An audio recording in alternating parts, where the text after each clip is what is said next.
Hello and welcome to DDOCast episode 654, recorded the weekend of October 17th. I'm your host, Patrick. We like to talk about Dungeons & Dragons online nearly every weekend. You can watch us through Twitch, YouTube, the DDO forums, iTunes, or from our website at DDOCast.com. DDOCast is hosted by Cyber Ears, the awesome podcast hosting network, and shows are usually available within a few days of recording. The next show will probably be next weekend, and you can stay updated by following us on our social media pages or our website, DDOCast.com, with our calendar. On the podcast this week, I'll be doing the news alone because scheduling reasons. And then we have Viamel back for part 2 of our discussion of the second preview of Update 51. So we'll finish that up this week, I'm pretty sure. And yeah, that'll kind of be what we're looking at today. Should be pretty good. We will start with game news. There was a patch and some other stuff this week, so a lot of fun stuff to talk about. Steelstar let us know that the current plan is to have all level 20 plus characters at the launch of Update 51 will get a free Lesser Heart of Wood. Value to be determined, meaning they don't know if they're what. We'll get one, but it may be just a lesser, maybe +5, maybe +20 on it. My hope would be that, look, these are huge changes. I feel like a +20 would be appropriate. And it won't catch everyone. If you got 3 levels and you want to 3 different classes and you want to go into a different class entirely, that won't catch you. But this feels like a +20. Also, level 20 plus characters at launch of Update 51 will not be allowed to exchange feats until they do some kind of reincarnation to prevent level progression problems and unswitchable feat slots, which is probably a good idea. Long story short, if you're level 20 plus when Update 51 goes live, you should expect to need to do a reincarnation of some kind. Lesser would be fine. But you're definitely gonna need to do one. Otherwise, your characters will be in just kind of this weird state. You may have feats that are no longer existing, and yeah, it's gonna be a mess. So you plan on doing a reincarnation of some kind, even if it's just a lesser. That's gonna need to happen. Linnabel let us know that he has replaced the hitbox for Dragon Breath with a much more conventional one. It's still relatively narrow, but should be a lot easier to hit things closer to you. You'll be able to try it out in the next preview on the Mania. My request would be that the graphic would match the hitbox. That's always what drives me nuts. Is like the graphic is this wide, and the actual hitbox is that wide in half. So that's always kind of a pain in the butt. Also, see spell targeting circles. Same problem. Please and thank you. Linnabel also let us know Fate Tomes will be tradable for purified dragon shards, which is pretty cool. So I'm looking forward to that. That'll be great. We did have Update 50 Patch 4 this week. That came out on Thursday. There was a little bit of an issue. It was supposed to come out I think at 9 Eastern, they were supposed to bring the servers down, and there was something wrong with the build, so they ended up not taking it down to like 10 Eastern, something like that. But it went down, came up, doesn't seem to be any huge problems. Of note, Night Revels has returned. The Night Revels event is back with changes for 2021, along with new rewards. We actually talked about these changes with Cherry. This year, you do not need to run the Delara's Graveyard Landscape to gather keys, but you can if you wish. A new champion type that only appears when Night Revels is active, called the Shadow of Maybar, can be found in quests when running on hard difficulty and above. Defeating those champions provides a chance for a chest to appear, which contains pieces of Darkest Chocolate and sometimes a Night Revels key. I'm not sure there's actually a chance, or just it always drops. It seems like it always drops to me. Anyways, that chest, you will find chocolate and possibly a Night Revels key. They worded it. They said this is a small chance to find chocolate or a Night Revels key. Everyone I've opened has had chocolate in it. Some of them have had keys. So that can. You can also. Oh, sorry.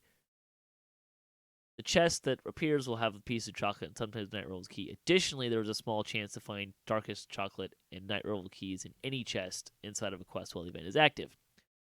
I have not found any keys in not champion specific chests, but I have gotten some chocolate, and I have not played a ton.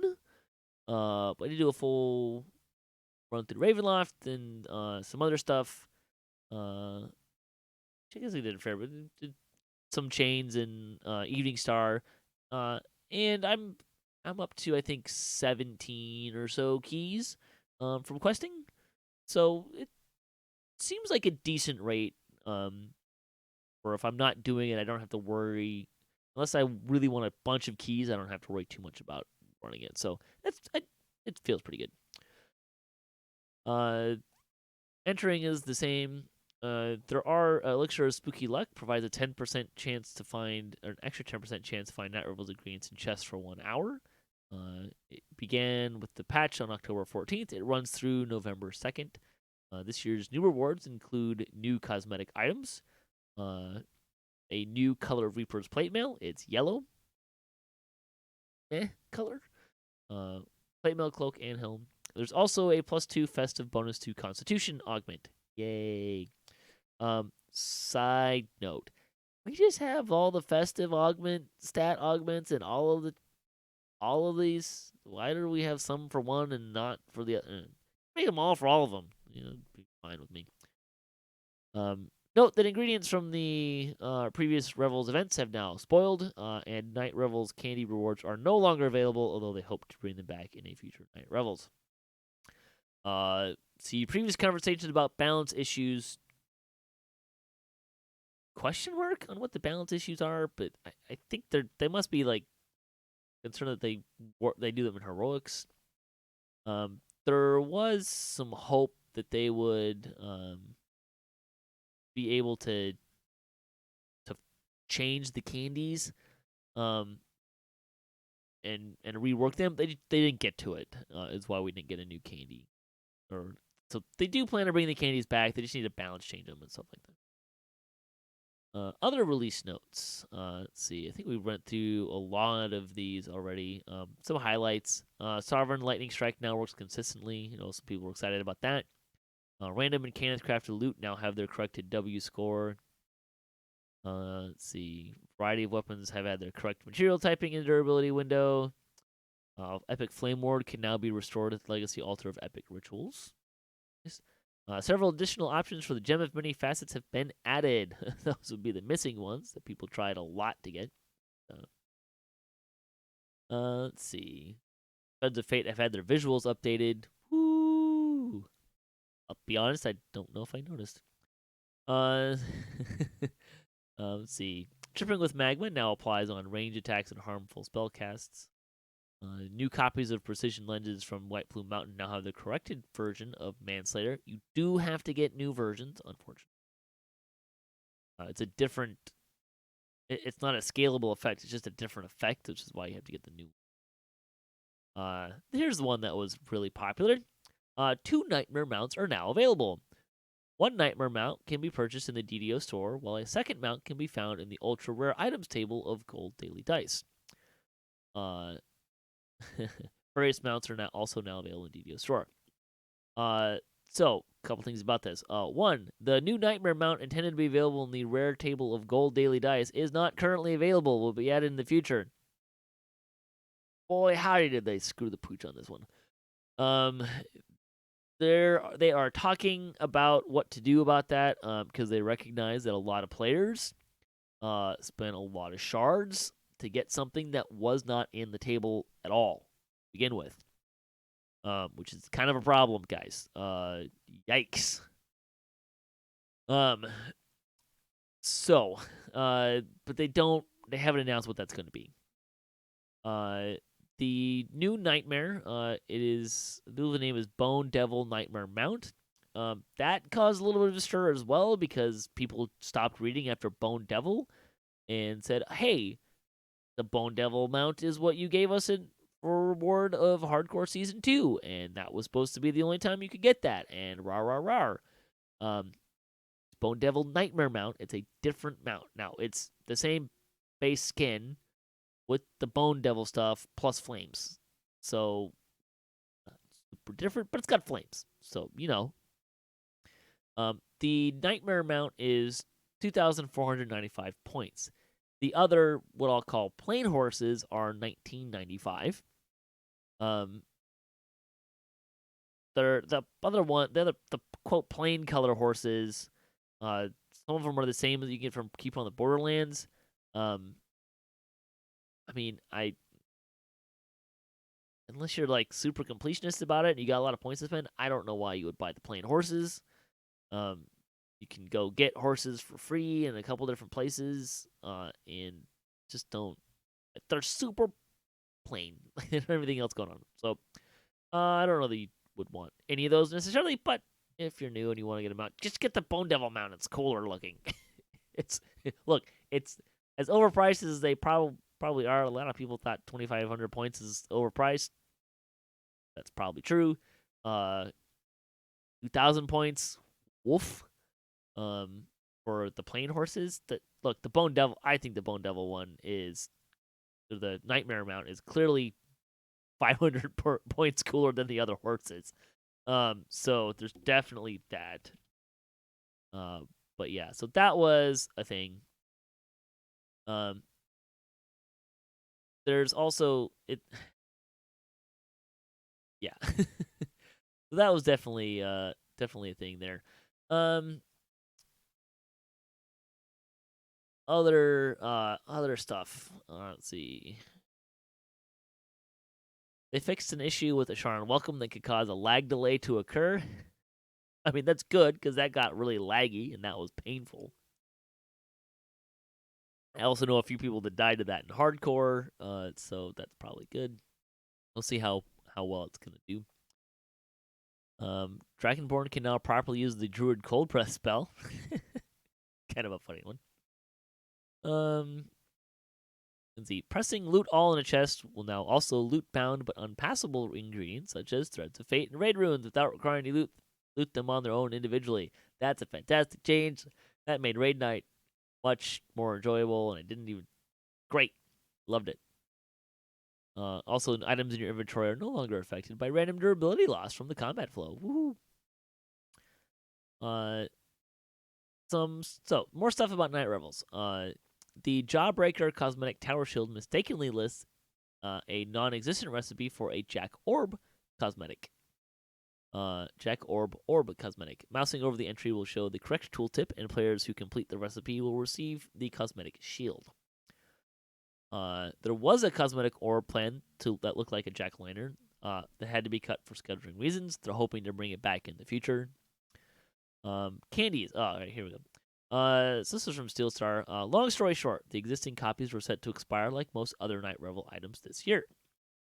Actually, they're set to expire at the end of like 2019, 2020. Anyways, the effects of the existing candies had a problematic effect on overall game balance. Rather than nerf them, we let them stick around until they were set to expire, a full year longer than they had originally intended. Due to Update 51's epic Destiny work, they did not have time to do the careful work of designing and implementing new effects for the candies that retain the cool factor of the existing ones without disrupting game balance in the same way the existing ones did. As a result, they decided to retire the candies this year and hope to bring them back with new effects next year. Yay. Legendary Sands item are slated to be in Update 51, so that's coming soon. That'll be great. There's a question about so Linabelle got a toggle fix in. I think we talked about that before, but it should make it so that when you log out, log back in, more toggles will stay toggled on or off, depending on what you had them at. They're holding on that and the spell hitbox adjustments for Update 51 proper, so they can be sure they're working 100% as intended. These back-end changes can sometimes have the potential to really destabilize things, so better safe than sorry. So basically, when they do... this patch did not get as much Q&A time as other patches, apparently. That's kind of what's going on there. I'm sure Update 51 is going to get I hope, a lot of QA time. And I would prepare for a bunch of hot fixes afterwards, personally. The other big news this week the Quest coupon is back. They have a treat to announce today. We would like to thank you for supporting us now through December 31st, 2021. You can enter a special coupon code through redeem code in the DDO store in-game to get all of their currently available adventure packs for free. These adventure packs will be permanently added to your account. Everyone can redeem the code whether you're a free player, premium, or VIP. The coupon code is DDO Quests 2021. It's available once per account. If you could redeem it more than that, it wouldn't do anything. But once per account, available to redeem through December 31st, 2021. It would not shock me if you could still turn that on January 1st, given that that's a holiday, and I'm assuming the person who's going to turn that off will not be in the office on 1st. But look, turn it in before Christmas, folks. That would be the easy way to do it. Additionally, enjoy a limited time sale on select expansion quests in the DDO store, where you'll be able to pick up the following items for only 99 points through December 31st, 2021. Menace of the Underdark, Shadowfell Conspiracy, and Mists of Ravenloft. Now, note that those are just the quests. But if you do not have those packs, get them. You cannot get 99 points is the cheapest they've ever been. That's roughly $1 in terms of points. If you think of 1 point as being 1 cent, which is actually completely false because you can get them easily for more than that. But in any case, whatever you got to do, if you got to go run favor, go run favor. Heck, get 99, get 100 points of favor, buy one of them, run it. You'll have a bunch of favor. You'll be close to getting the next. You'll be halfway there to getting the next one, anyways. Just get them all. Best deal unless you want to get the expansion. If you just want the content, get them. If you want to get the expansion, get the expansion. Even if you're not going to get, if you're not going to buy the expansion before then, get it with points. Even if you might buy it later, anyways. You only get special items for the most part, right? Get the content is the bulk of what's there. You get it for 99 points. Also, turn in the code. Everyone should turn in this code. Even if you turned in the last code, there are more packs in this code than the previous one. Peril of the Planer's Eyes was not out when we got the code the last time. So make sure you turn in the code on all of your accounts. Get the free stuff. You have until December 31st. If you haven't turned it in by Christmas, you waited too long. Turn it in. Then turn it in again to make sure you turned it in. Okay? Bonus days. Night Revels through November 2nd is the bonus days. The store has been returned to the standard in-game UI appearance. They're currently investigating an issue with PayPal being unavailable for some users. We'll bring more information regarding PayPal as soon as possible. The sales for the week rise again, 25% off of select reincarnation items, healing items, spell point potions, quest XP elixirs, all through October 21st. And you can get a free lasting Night Revels key with the coupon code WAHAHAHA. MWUHAHAHA. Clever code, not easy to say in a way that people will understand what the letters are supposed to be. So, it's been a little there. There was no Chronicle this week. Jerry was on vacation. Hope you had a good time, Jerry. And we'll just give a quick shout out for D&D night on DDO stream. Make sure if you want to check that out, Sunday at 7 p.m. Eastern time. As well as you can find stuff that we're doing on DDOCast.com. Follow us on Twitch and twitch.tv/DDOCast, and on Twitter if you want to find out when we do stuff. Especially DDO Splat. We play DDO on most Tuesdays. We will not be playing this Tuesday, however. All right, let's talk about some lightning posts. We had some folks write in. We didn't get to it last week because of the lengthy conversation with Viamel, but I'll get through some of the stuff that we didn't get a chance to talk about this week. Jay wrote in regarding demonic potions. They say I've had major mnemonic potions break, and they're expensive to replace. I mean, you can't buy them other than auction house, so yeah. Love the idea of that never happening again. 2, would name a quest Creepy Green Light. I believe that would fit in with the convention of naming quests and raids after rock songs, a la Rainbow in the Dark and Riding the Storm Out. 3, believe that epic completion is no longer attractive to get. 12 lives for 1 point. I think you got a point here, Jay. Seems weak, especially after getting an extra twist slot in the old system.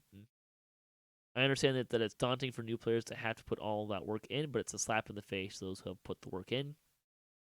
So there we go. I said thanks for Jerry for making an appearance. Nothing against Patrick, but started listening to DDOCast when Jerry was still the host, and he's the OG. No offense taken. Also, Jay says, please bring back Clankenbeard. If I could, I would. Yeah, I agree. Clankenbeard's great. Fuzzy Duck wrote in, nice change for the Night Revels to earn keys. It's a shame about losing the candies, but understandable. As well as a small increase to, while the increase is small, the one that gives listen score to dodge can be really powerful and let you max out at low levels relatively easily.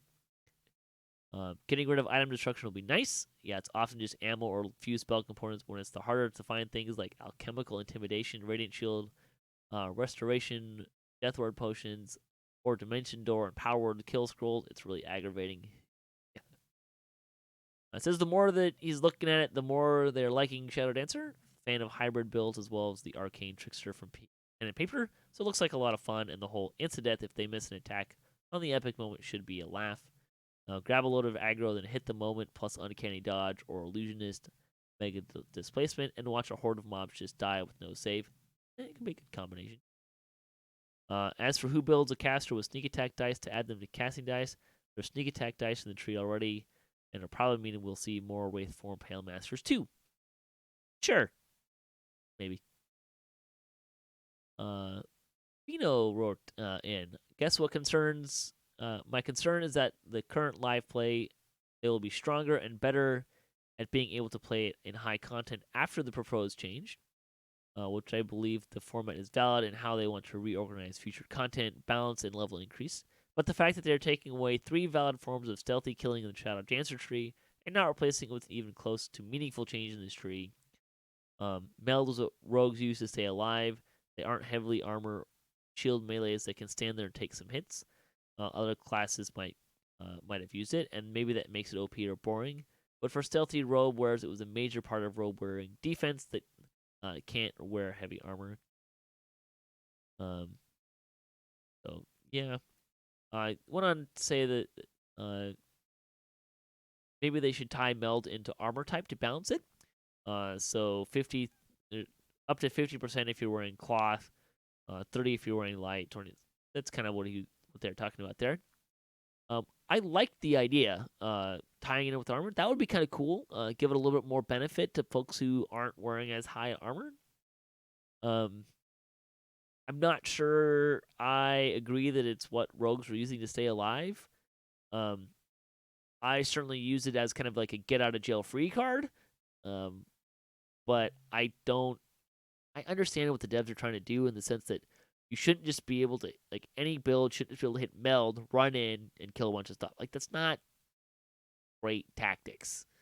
And using tactics should be rewarding as well. So, if that's what you mean by that's what rogues use to stay alive, is hit it and then run in and kill a bunch of stuff before it ran out, I mean, I don't think that's how it should work, is what I'm saying.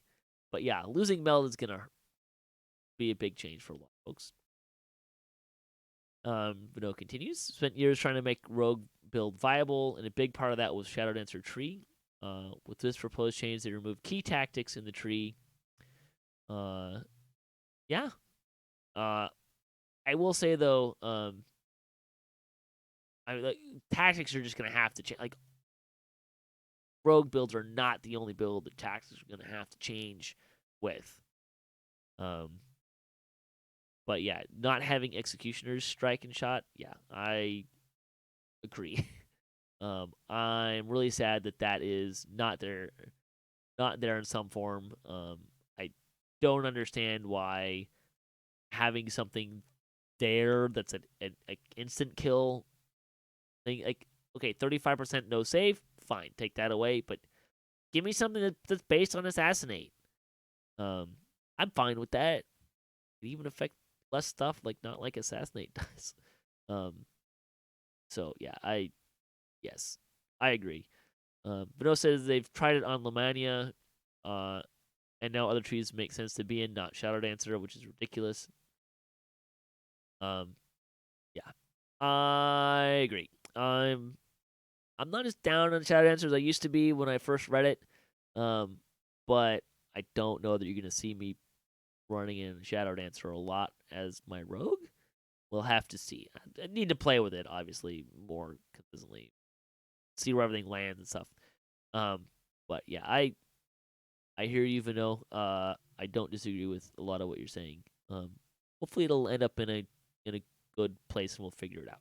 But yeah, like the rogue is probably the class that I am a character that I'm most concerned about where they land. Um, maybe also my bard. But I think he'll be fine. Less.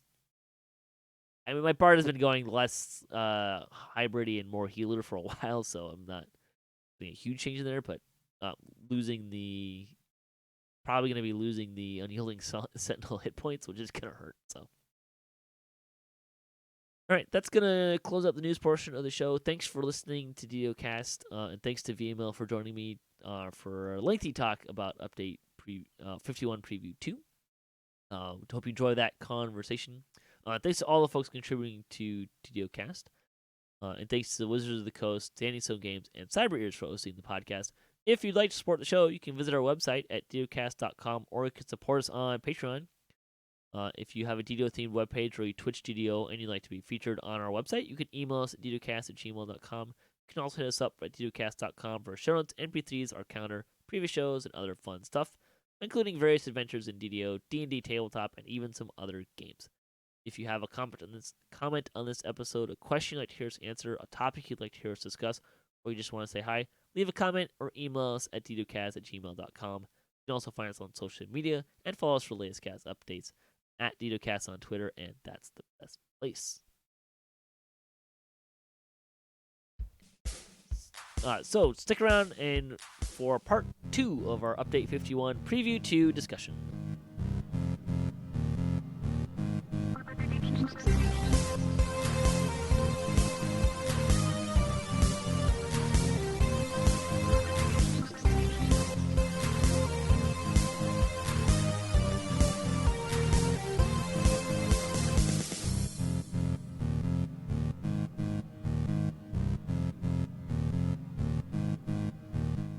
For now, let's talk about Primal Avatar, which had not yet. This was the one tree that didn't get a full pass since Preview 1.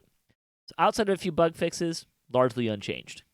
Okay, but this was also the most complete tree to preview for Lamania.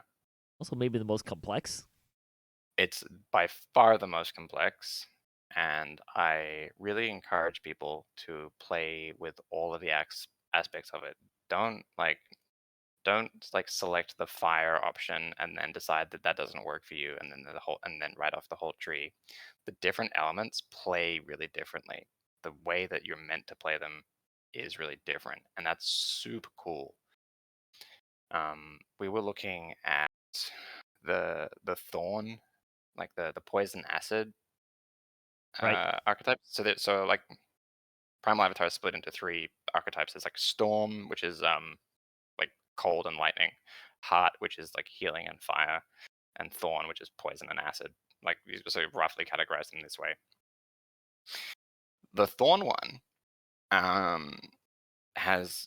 Primal has epic spells, which are not epic strikes, so you can use them in tandem with like Dragon Breath if you want to like mix Draconic and Primal Already here, Avatar, and I buddy. Let's definitely go. encourage people to do that. That's gonna be awesome synergy. The Thorn one is a persistent attack that snapshots your debuffs. So if you switch on some legendary green steel weapons that like give you dust and ooze or Ash, you press this button and then you switch back to your main caster sticks, and it's gonna lay out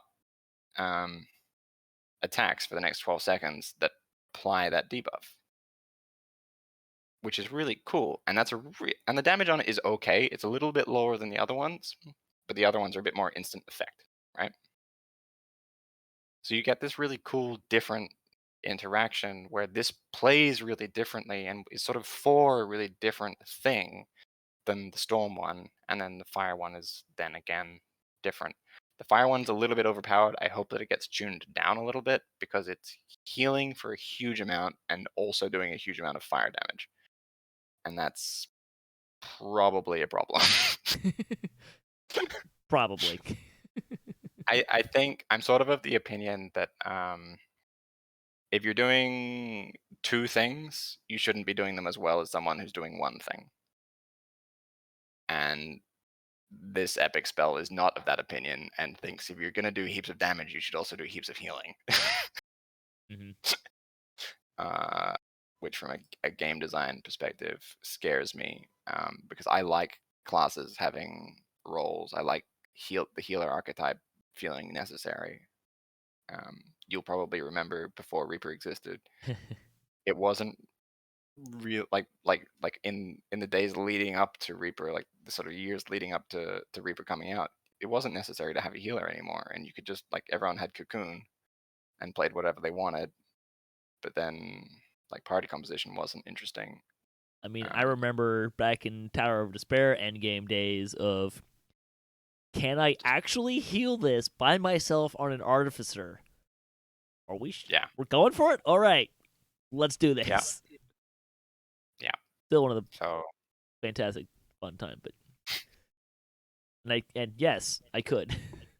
Amazingly. yeah, and you sort of shouldn't be able to. Like the artificer should sort of be like the guy who heals the healer. You know, like if you have an artificer and they've got healing capacity, it's like that sort of like I mean, this was you're before Cocoon you're and stuff, easing, so but you're like much you're different sort of game. easing the job of the healers. You're not taking the role on completely. That's a very different, very very different thing.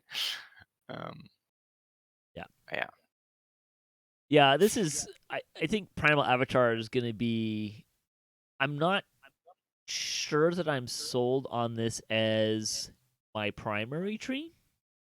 Oh, you should be. The epic moments are amazing. Okay, well, you got to understand what I tend to play for starters. Well, you were talking about Draconic earlier, right? Yeah. If you're playing a sorcerer, I actually think you want to put your tier 5s here. Okay.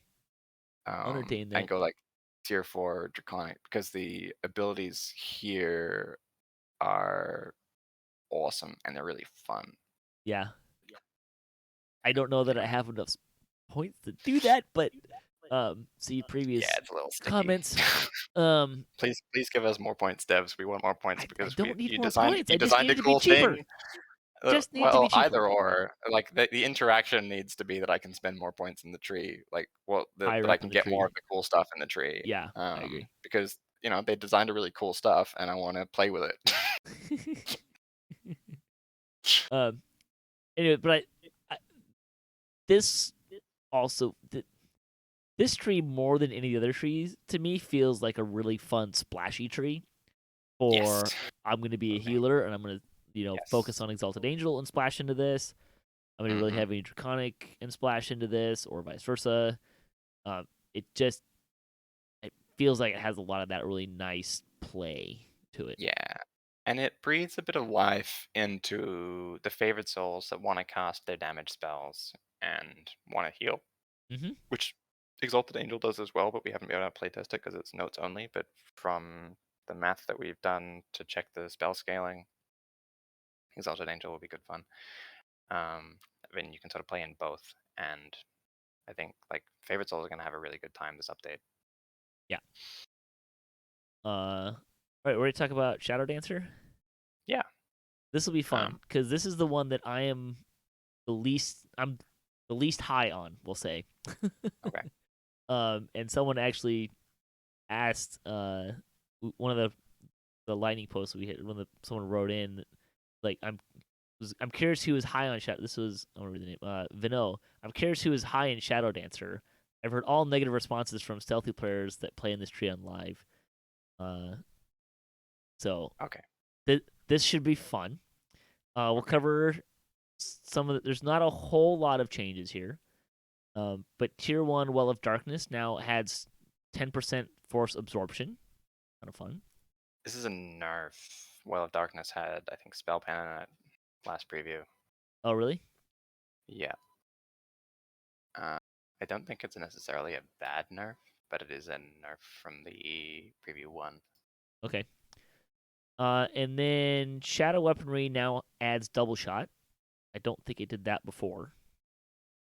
Oh, sorry, it wasn't Spell Pen. It was giving you DCs with your fear spells so your Phantasmal Killer and Oh, Weird, okay. which you get in this tree, and the actual fear spell, which is underutilized but is a fantastic and fun spell. And also a hated spell by many players who don't like to run after Brilliant for things. trolling your melees. um, and then the other thing is the epic moment now lasts 30 seconds. Yep. Which I think is higher. Okay. Well, let's talk a little bit about the tree in general, because you said Yep. this is the one that you're the least high on in terms of. Notice I said Like, least high. I'm not saying I don't like it. yeah. Okay. So first of all, I would like to directly thank Linabelle for changing Dark Imbuement to where it has a 2/3 uptime, because the extended attack range component of Dark Imbuement is one of the most fun melee abilities in the game. I have a wonderful time with it. On live, Shadow Dancer is probably my favorite melee tree. It's not necessarily the best, so I don't always play in it, but it's definitely my favorite. Um, and so Dark Imbuement has been made to where it's you can use the feel good ability of attack from ages away all the time, and you get these cool shadow effects that like punch out at your opponent. That aspect, very very cool. Also, the actual Dark Imbuement ability, which is now a multi-select with Meld into Darkness, and worth noting they're both epic strikes. So you can't use this with Adrenaline, and you can't use this with any of the other epic strikes. Um, but this rewards building sneak attack builds. So assassins get a lot out of this, because you get a 1 dice per sneak attack dice that you have, um, and Right. then that it becomes like untyped or bane damage, and it scales with 200% melee power instead of the 150 that this sneak attack gets on standard. Um, at first glance, I thought that this was overpowered. We ran a bunch of numbers to see how it compares to just using adrenaline off cooldown repeatedly. Comes up a little bit behind, but you do, of course, get the utility of being able to attack from further away. This is really cool for debuffers, especially in push raids, where getting close to a lot of blades is very scary. Yeah. uh, so, like, just on Dark Imbuement alone, I like this tree. And then there's a bunch of cool stuff in it. For one thing, you get increased offhand strike chance, which a few of the Legendary Dreadnought and Fury both have these as well. So they've got like double strike or offhand strike chance. This just opens things up so that you're not exclusively playing with daggers all the time. Fair enough. um, I do like daggers and though. yeah, daggers are cool. Daggers are definitely cool. But um, what is also cool is playing with all of the versatile weapon options that we have in this game. This is also Uh, true. and so this is just a bit of support for that. Also, the Shadow Dancer tier 5, there is one that gives I think it's 20 or 25% PRR MRR debuff. Let 20 me open minus it. 20 PRR and minus 20 MRR. That's a Apparently lot of permanent damage. too. Yeah. Like So it's like the marked target that you get from Horizon Walker, right? You just hit him with it. That's a lot of damage. Like a lot. I think that the someone said this, I think yesterday when we were rating, that I think kind of Mhm. helped me fit this tree into my head, because this tree has always read to me, when the redesigned tree has always read to me like this weird hybrid thing that doesn't make sense for a rogue tree and has a bunch of stuff that I don't care about. And Mhm. what someone said was it's two trees in one. That was me. That's what I Yeah. said. Um, Yeah, it is. It's Feydark Illusionist for epics, and it's Assassin Tree for and I yeah. think that helps me a fair bit. I'm still not super sold on it being this castery. Yeah. Um, but I think that point helps me see the tree a little less down, if that makes sense. Yeah. I Um, think one of the the things that's one really difficult to estimate for a lot of players is the value of sneak attack dice. Um, Sure. Shadow Dancer gives you 6 if you're using the mantle for free, right? Like they're in the sneak attack dice that you take are things that you would just take because you want that thing anyway. You want the cores, and all the cores give you sneak attack dice. Plus Dark And Imbuement, which you just talked about, which essentially doubles your sneak attack dice. literally, so every sneak attack dice is worth even more. So build gear effects like Perfect Silence, which is the artifact sneak attack dice, or you can get it elsewhere on your gear. Um, all abilities like that are some of the strongest DPS increases available that aren't attack rate. So you're sort of looking on scale, attack rate, then double strike, which is essentially attack rate again. Um, and then you're looking at sneak attack. It's like the third thing that you want really, really high to maximize your damage. And a lot of players, because they play solo or because they play maybe they play like a paladin, right, where they have aggro, will devalue sneak attack. Right. But when you're building a raid DPS, you nearly always have sneak attack going. A lot of DPS builds, more and more DPS builds are gaining ways to strip sneak attack immunity. Um, and the thing is, like sneak attack damage, and I mentioned this before, scales with 150% melee power. Mm-hmm. So it just scales harder than flat damage. It doesn't take into account your crit profile, but sneak attack is really big, and this tree lets you do a lot more with your sneak attack. Yeah. So it's one of those things where it's like, if you don't value sneak attack properly, you probably won't value Shadow Dancer properly. But if you do, you're looking at this and going, this is busted. Shadow Dancer has the strongest DPS cores of any of the trees.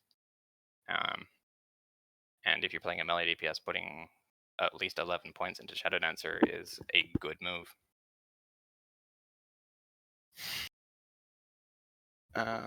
Yeah, Still those have are 10 mostly melee my power? That thoughts. seems weird. No, that's I think a note I think it's a issue. typo. It's 5 melee power Yeah. and 4 range power. Uh, Um, yeah, I think the thing that I think at this point bugs me the most about this tree though is weird. yeah, And one, I'm just not sure that I kind of get what they're going for, but I think the thing that drives me that I don't like about it is it's you must be able to cast level 9 spells. I think that's good. But I mean that locks out when I think about like who is this tree for, and Mm. a class like artificer or alchemist that's using weapons kind of makes some sense in here because you can get Yeah, both of them, right? But neither one of those can cast level 9 spells and can't take weird. yeah, but also neither one of those classes is flavored to illusion. Okay, Um, sure, but a bard is. yeah, I think Bard missing out is a little sad for sure. And I think that would be an option for Bard that would be really fun. So I see your point. I'm just not Um, sure I get why we're taking, like, here's this tier 5 thing, which is already expensive to get to in the first place, and we're saying these classes can't, a whole bunch of classes can't use it.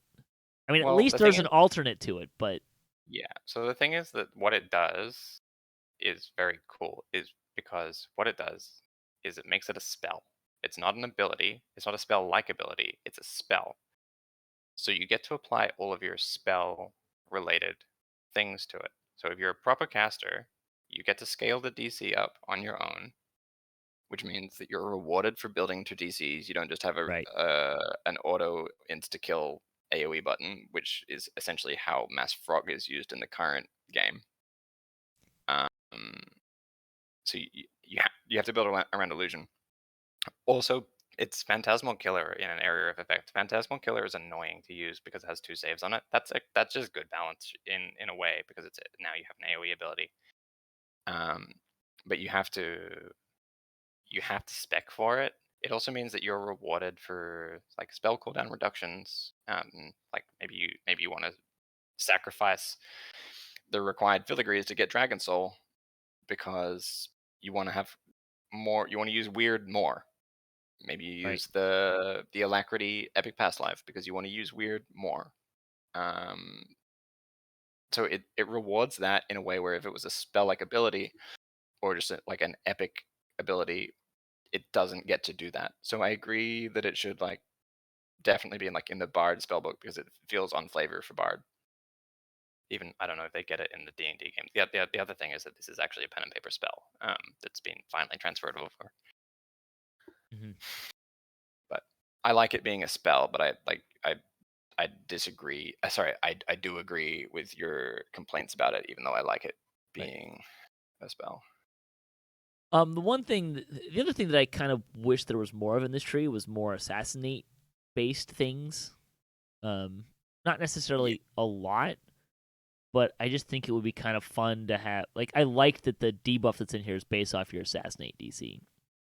yeah, And yeah. I I would look like at a to see tree more. like Yeah, Dreadnought and Grandmaster both have some stuff that are keying off, a bunch of stuff that's keying off of DCs.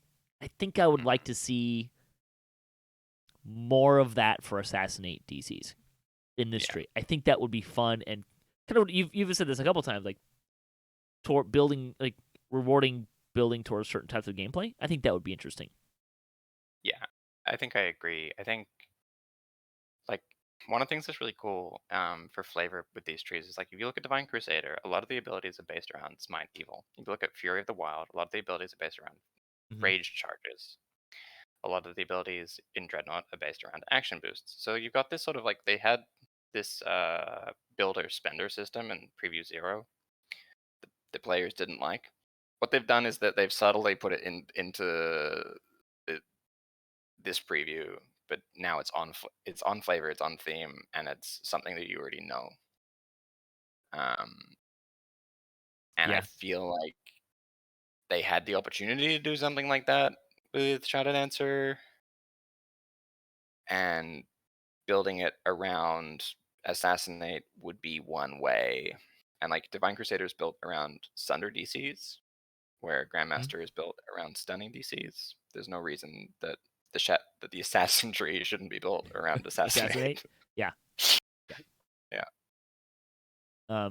I do want to also mention there was some news on assassinate. Hmm. Uh, so there was a question about, hey, um, look, assassinate is kind of hard because of the scaling stuff. Linabel wrote that rather than solve this problem in this tree, we're actually going to be modifying the scaling curve for assassinate items across the entire game. Right now, the top level items cap out at +6 assassinate DCs. Top level stunning items cap out at +15. This change Yeah. will put assassinate on the same scaling curve that stunning has, to go from +6 to +15 for level 29 or 30 items. Note that items will change in place without any necessary interference on your end and will be adjusted linearly across the entire 1 to 30 game. So this will result in a DC boost for rogues and heroic levels as well. This also includes insightful assassinate, as well as doing the same thing. So So this is just a good change yes, because assassinate is not an overpowered ability in it's any kind of a way. pain in the ass to use if you actually start Yeah, using it because you have to be it's sneaky. annoying. You have to be sneaking, and then when it doesn't land, and you've given away your position, and you're squishy Yeah, because you're a rogue, and now the big thing smashes you in the face, yeah. and that is like, but I'm a rogue, and I'm meant to be able to kill him. I So I actually think threw out this an is just good. idea in for this tree to have as part of its probably as part of its mantle is to have like a percent chance to not get knocked out of sneak when you get hit. That would not be bad. I would kind of Right? appreciate that for the shadow form thing if that Yeah. had that. Yeah, I think that the epic moment does something funny regarding whether or not you're considered to be in sneak. Um, yeah, you're considered sneaking regardless of what you do during the Right. epic moment, which means like you can just spam assassinate while running around at full pelt, which is Well, the hilarious. cooldown's And then if not things swing quite at you, conducive to that, but yeah. if things swing at you and they miss, they die. Yeah. Like the epic moment in Shadow Dancer is really funny. I don't necessarily consider it like the strongest epic moment, but it looks fun. I actually think I know where Um, they kind of got that from. Because there's yeah. I don't remember if it's I don't remember which version it is, but there's an ability or a feat in pen and paper Mm, that you basically get to run around the map and anything that uh things that can take an attack of opportunity yeah, attack themselves instead of you hilarious. or something like that. Yeah, it's one of those Yeah, abilities that's like that sounds really fun. yeah, But yeah. So like, I think that the reason, like, to me, the main reason that you put your points in Tier 5 Shadow Dancer is the PRR MR debuff. It's hugely powerful. yeah. Or using Weird if you're a spellcaster. Um, a note also that it takes in Wiz or Char depending on what's highest. So it's not just like scaled for wizards or something. Hmm. um, so that like um, so I don't think that the epic moment is why you go up here, but the epic moment's really funny and it's really fun and you'll feel cool to use it. It's not hugely useful on a boss. I guess you get 3 extra sneak attack Well, dice you also get and dark dark imbuement. imbuement. Yeah. Yeah. So that's good. But mostly this is like a questing tier 5 to me. So this is a questing epic moment where suddenly the assassin gets to be the guy who's zerging way ahead, pulling all the aggro and being Yeah. silly, where previously that's sort of denied to them by virtue of their quite squishy. um, Yeah. that'll be funny. I think a lot of people were complaining that like, it doesn't make sense that Phantasmal Killer is only when you're missed when you're considered invisible and sneaking. I would look at that more as like a Fair point. when you've fucked up, uh, it the epic moment makes an attempt to save you from Right. from your mistakes. Where like the real drawer of this is you have Dark Imbuement and Meld, and you're considered sneaking so you can assassinate and do your fun sneaking stuff. Um, one interaction that's quite funny is halflings do more damage when they're using throwing weapons and considered sneaking. So that's actually got a like a cute little interaction there. Oh yeah. It's This like is a fun. tier 1 enhancement that no one takes because because you have to be sneaking. That suddenly it's like, okay, well, I see it. Yeah. I will. I will throw on our way out of this tree. I want to throw out the thing that makes me kind of laugh the most about it Mm. is tier 4 pierce the gloom. You gain immunity to quell. Yeah, which I don't understand. Who is using this tree that is worried about getting quelled? Look, look, I kind of don't understand it, but also, I tell you, when I want to go do when I want to go do Orchard Slayers, getting quelled is the fucking worst. I know, right? And maybe you've got one level of favorite soul, so the the quells are like, yeah, let's quell him. Yeah. It's like I don't benefit from my spells. Please, I want to be able to see. So this is like a little quality of life for 18-1-1 splits and stuff that Yeah. that I quite like just for that, like just for leveling in heroics. Sorry, leveling in epics. All right, let's jump to Shirati. Uh, there were a fair number of changes we'll go through, and then we'll probably talk about why some of these changes are not going to last. At Yeah. least if I'm Okay. Well, understanding these. let's start with that. So, um, the proc damage in Shirati got massive Way higher. dice given to it. Yeah. Let I me read through some of these quick. So okay. Prism damage is now 3d 100 plus 200 of the random elements. It was previously 1d 100. Yeah. Many effects should now properly persist through resting and other odd circumstances. That was a problem. Prism's proc chance is now 15% on range attack, 30% on offensive spells. That's a little more than double for both. Stay Good and Stay Frosty now do up to 3d 100 plus 300 damage as opposed to 3d 20. Whoa.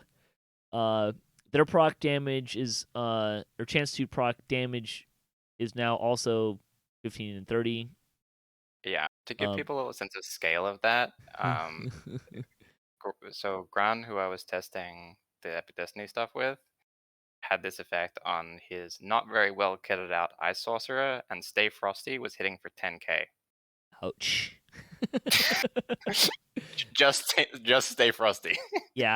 Was hitting for that much. There's gonna be some balance changes around that stuff. So, but I like that Yeah. they're looking at making the damage more. So that's good. Yeah. Some of the other changes: Healing Spring is now a greater vigor instead of vigor. Fey Form now grants 9% helplessness damage while in Prism stance in addition to existing bonuses. I gotta remember what that is. I don't remember what it was off the top of my head. Where is that? Fey Form, Fey Form, Fey Form. So it was just like Cold Eye and DR, and it was a bit lame. That's right. Um, Uh, and this is one where, which so this tree was Grantorno and missing I was did, the helpless damage compared to other. yeah. So Grantorno and I did these massive reviews of all of the trees, and when we did Shirati, one of the things we said was that Shirati should have the helpless damage that the other trees have in it, but that the value should be lower because it's ranged, and like range shouldn't have that much access to damage. Yeah, that's fair. So this is an amusing instance of directly our feedback was taken and put into the tree, um, We like that. and That's what we want, it's right? we love that because it means it's just proof that the devs are listening to you, and if you've got feedback that makes sense that you deliver to them politely, please don't be mean to the devs for no reason. um, Right. then they'll listen to it and consider it, and maybe it ends up in the thing. Um, And then the and last that's change yeah. was the epic moment. So the mass chaos moment, the debuff now works on bosses and raid bosses, Sort of. which is This interesting. Although I'm not sure how useful it's going to be. Yeah, so it only works on them insofar as like to apply Fey Chaos, which is the debuff, which is 5% vulnerability per stack, which stacks up to 5 times. You10 times. need is it 10 times? Yeah. Um, you have to confuse a trash mob, and then they have to choose to go and hit The boss. the the boss. Yeah. And so confused monsters are not charmed. This is important because I think we don't have confuse, except I think warlocks get confused. I think it's the only people who get There's a confused. few places that our It's a fairly alchemists have a limited spell ability. for it too, but yeah. Yeah, like it's not seeing heaps of play. So just so people are aware, it's not charm. They're not going to definitely go after the Mhm. boss. They may still come after you. They might They're attack just each other. confused. Yeah. Um, but Mo- also because it's not charm, they don't. Charm has some weird effects in terms of like taking off Reaper scaling abilities for damage output from charmed abilities, and this doesn't do that. It's true. Confused doesn't have that interaction. So you can cast this on a group of like maybe you see a Doom Reaper and like a couple Vengeance Reapers or something, and you're a DC caster and you don't want to have anything to do with them. you can cast Confuse and they'll kill each other and be funny. It's true. They can vengeance blast themselves and then use that against themselves. That would be amusing. So I think this ability mostly has potential for pure chaos. Well, that's what it's going for. Yeah. Yeah, the inexorable advance, which is the other option, is this is the one that lets you use improved precise shot or archer's focus without penalty for 30 seconds. It now has, in addition, your range attacks have a 100% chance to deal 3d100 plus 3 cold damage and light damage. Mhm. Also, you have a 100% chance to proc double rainbow effects. I assume that this numbers are going to get tuned down. I think the numbers are coming down. So one of the things I wanted to talk about this. Apparently, the scaling wasn't working. So like the range power, spell power scaling wasn't working with these proc effects. For the ones elsewhere in the tree as well. And so Steel increased the dice and then fixed the scaling. So they went to preview 2 with bigger dice and fixed scaling, where before Oops. that wasn't interacting properly. So that's what's happened here. Those are definitely going to go down. But I think that the proc chance is still going to remain at 100, and I think that's really cool because that's sort of like what's Indulgences of the Mad Queen, the T effect. Mm-hmm. That we have on live. It's basically indulgences, but you can proc it yourself. That's Right. wonderful. This is the most feel cool damage output one that I played with. And it was very cool. Yeah. We were talking earlier about range. And we were begging Steel to increase the proc chance to 100 in Discord. Like me and a handful of other Yeah. players were like, please make this 100% because it'd be so fun. Yeah. And so we're super glad that he did that. You're talking about for the rainbow effects or the just for the epic moment proc chance. Yeah. We really wanted that at 100 because it's like it's your epic moment. That should just be going off. Yeah, I But think just get the dice damage numbers right, and you're in great shape there. Yeah. Absolutely. I did mention earlier that I was going to talk about in Shirati. Like, I still love that Otto's Whistler and Pin is now one attack. It's so cool. Don't have to get it right on what they're doing. Yeah. It just works. Yeah. So I'm an Australian and I play with 250 ping, which most of the time it's fine. But it mostly means that Pin and Otto's Whistlers don't work for me unless that thing's been moving for ages. Or I really get the jump on something. But this is lovely. This is an amazing quality of life improvement. Yep. And it makes this ability so much cooler. Yeah, I love it. It's so cool. Shirati is I'm really hyped for Shirati. I've just TR'd into a bow build. You're ready. So that I'm on bow for when this stuff comes out. I'm really keen for Shirati. It looks so fun. Yeah. Yeah. There'll be the one thing that'll be interesting about it is going to be the all of your. It's all based on your mantle now, so it's if you don't want the double rainbow effects, you gotta turn it all off.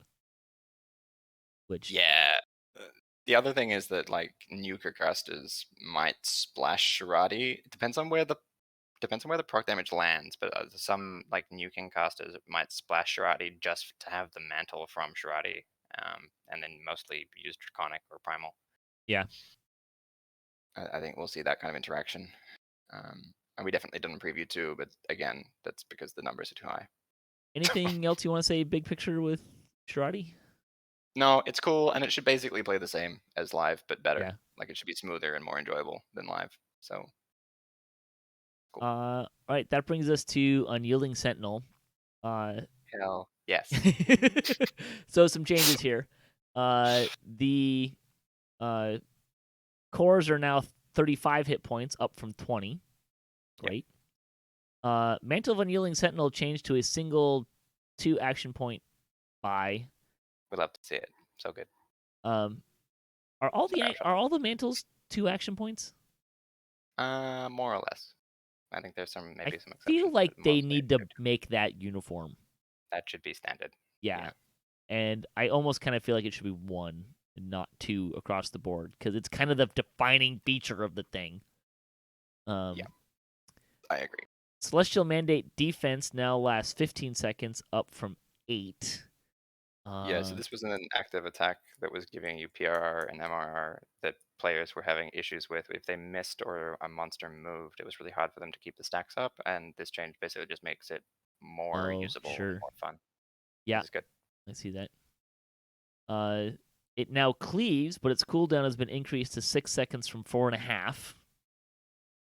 Okay, fine. That just again helps that application thing. Yeah. Uh, Reborn in Light is gone. Sad face. It was replaced by Unyielding Vanguard. Woo! Happy face. Yeah. So this is I think it's activate your body. You're weird.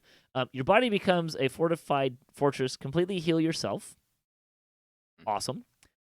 You gain 10,000 temporary hit points and Yep. +5 weapon dice for 30 seconds. You can use it while crowd controlled. Cooldown 5 minutes. Also, and let's not forget, this is my favorite part of this moment. You double in size. Wait, what? Your blade forge can be as big as the Lord of Blades. I missed that. It's amazing. Is that I'll send you a intentional? screenshot that you can put in the. It is intentional. I'll send you a screenshot that you can put in the show notes. Dude, Um, it won't be in the show it's notes, but okay. Well, yeah, okay. It's so cool. It's so cool. I have this screenshot of Grun standing next to me, and I'm literally twice his size. um man, send It's that in for a amazing. screenshot of the week. That'd be kind of funny. That has Absolutely. some uh great applications for screenshot of the week. It also applies to bears, so bears will get Oh my gosh. PDK bears can get real big. Oh boy. Um wow, that's a great visual effect. Kudos. Yeah, I'm super happy about it. Yeah, so I mean it's Undying Vanguard except it's not once per rest, it's every 5 minutes.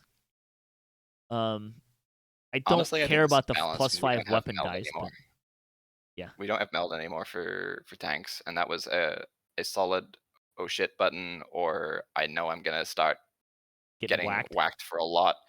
So I think that this change basically means that you use this in the same way. Right. Um, it's a little less like tanks are a little less powerful in regards to their access to these sorts of oh shit buttons, but also other classes are better at supporting them. So I think Right. on balance we should be okay. And the monsters are And considerably weaker too. yeah, they're But noticeably a bit weaker. I will say that So I did yeah, I'll take this here. I did kind of throw in some feedback. There's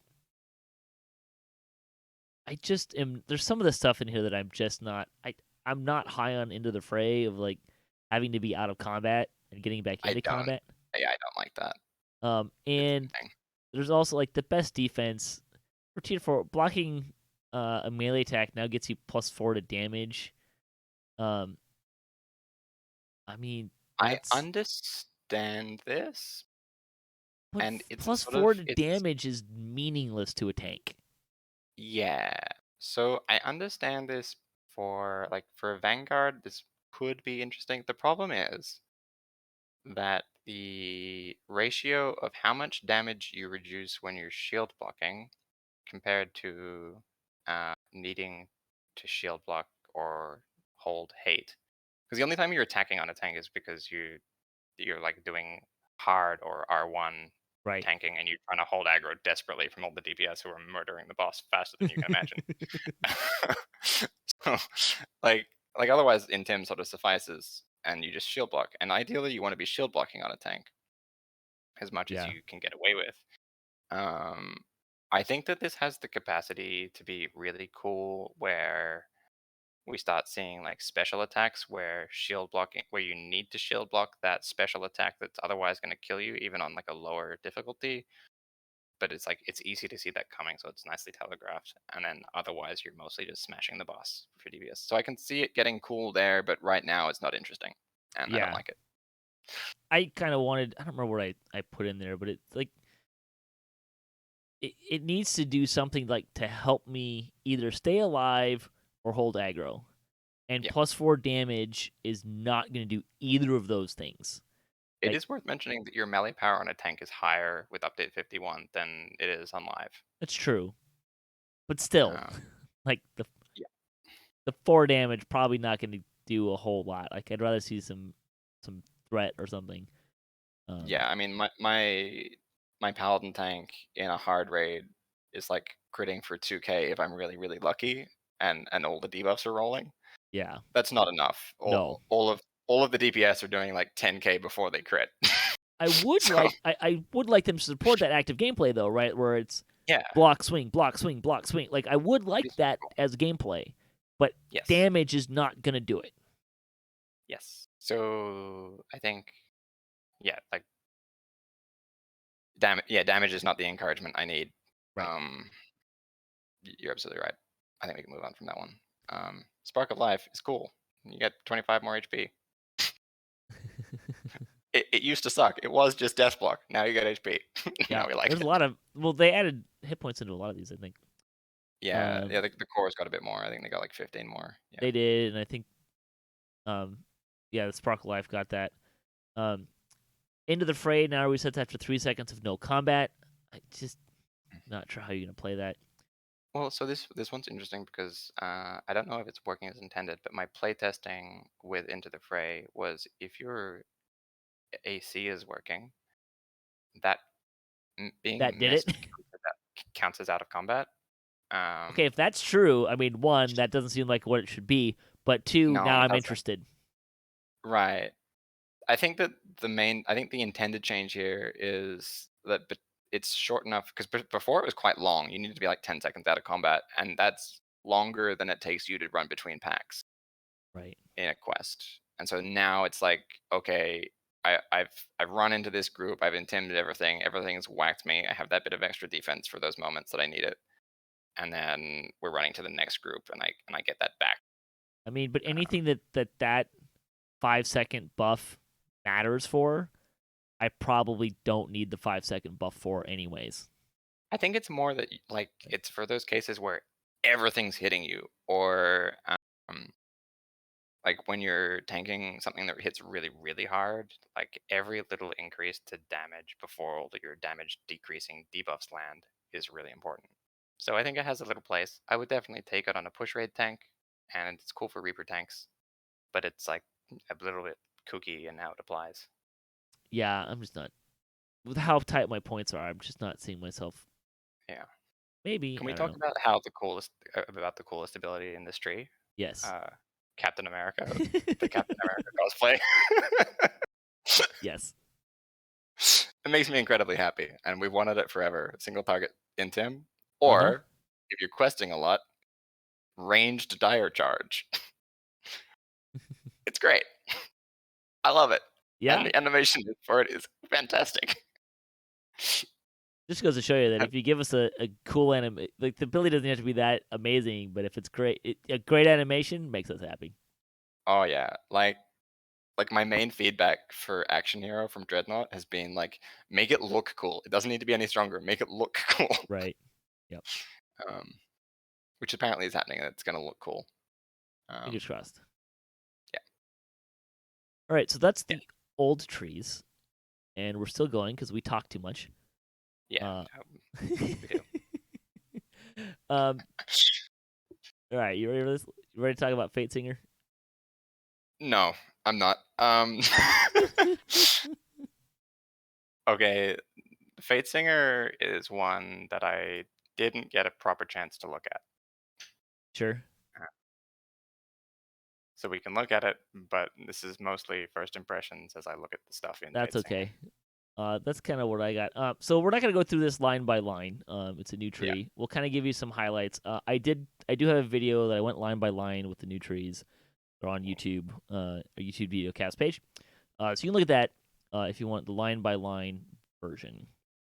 Cool. Um, So let's start. Look, the cores, they don't suck. They're not super interesting, but they don't suck. that's a good way of putting it.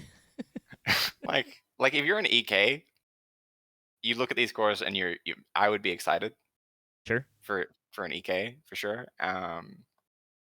Here's the But one thing I otherwise, do want to throw out about the core here.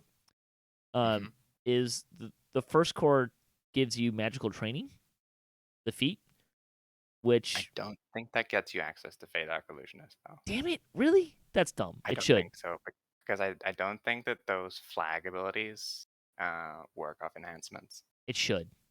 And the Epic But okay, Destinies, I think, are considered enhancements for the update. Although Lynn has probably. made a new has made a new user interface tab. So in your character sheet, you're gonna have an Epic Destinies tab, as well as an enhancements tab.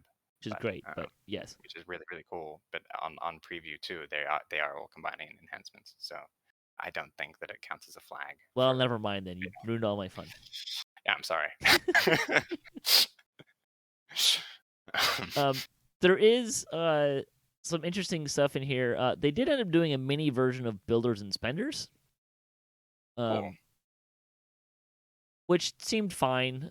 It's I personally really liked that mechanic that they fielded on Preview Zero. I just thought it was too ubiquitous to have it yeah. on every tree. So It made it so that in order to use having it every tree made it so in order to use any tree well, you had to be really good at this mechanic. yeah, which Um, is not fun. yeah. Like it's just like button cycling. It's I don't know. This That each of the strikes stacks up to 3 times, and then you can use another ability that uses those charges to do a little extra stuff. Yeah. So that's kind of fun. I want to talk about the hymns out of this tree Okay. because the thing that I'm really sad about this tree is that the hymns, you can't cast the hymns on other people anymore.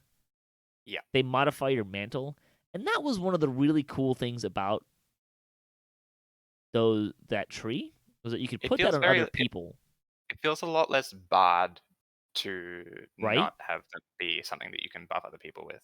The other part of it is I'm not sure that if you can't put on other people, I'm not sure that it's a tier 4 ability. Yeah, because you're just sort of gaining this thing. Right. Marshall start remains very powerful, though it got pretty significantly nerfed because Marshall him on live gives you 2 sneak attack dice, and Right. this does not do that. No sneak And attack as we dice talked about anywhere. before, sneak attack dice big, so Yeah. not having them big. Um, There's also rain is gone. The extra damage from rain isn't here. I will not miss rain. Um It's the most lag creating visual effects in the game. It's infuriating. Grim and Bound Fate are also gone. Yeah. Which is a big bummer. On one hand, it's sad, but on the other hand, we have so many new unique debuffs True. that in terms of DPS, we won't notice it. I think you're going to see an increase, not a decrease. So I think it's sort of fine. The Steel Star wrote about this. No Rebuke has also gone out of Exalted Angel. We'll talk about in a minute. And Steel Star said, kind of responded to that, which I think also applies to Grim and Bound Fate, that physical vulnerability and to a lesser extent vulnerability of other kinds of damage could be stacked to extremely high percentages in the right circumstances. We don't want that to continue to affect game balance negatively, so we've removed sources of it from Destinies, and we'll be looking hard at how to balance remaining sources in the future. So that's kind of why it's not in here. Now let's talk about some of the stuff that is kind of fun. At least some of the stuff that I saw in here. There is a tier 3 ability that while you're in your mantle, you're immune to arcane spell failure. Cool. So that could be interesting. A little bit of love for the Warforged, maybe. I mean, I was just like, if you want to be a sorcerer and wearing heavy armor, or an Eldritch Knight in heavy armor, Yep. I think, which is This tree is. I think it'll work really well for a bard, but I think an Eldritch Knight is gonna really have fun in this tree, This to me, this tree stands out as the Eldritch Knight tree. right? Uh, Which, to be fair, is pretty similar to bard. yeah. um, Now, I don't know what people were doing, but it's worth talking about the fact that there's something in here that is giving people an absolutely ridiculous amount of sonic damage that probably needs to go. there was a bug. I know that Is a much. bug. Okay. There was a bug about how much sonic damage it was doing. Yeah, because someone was doing.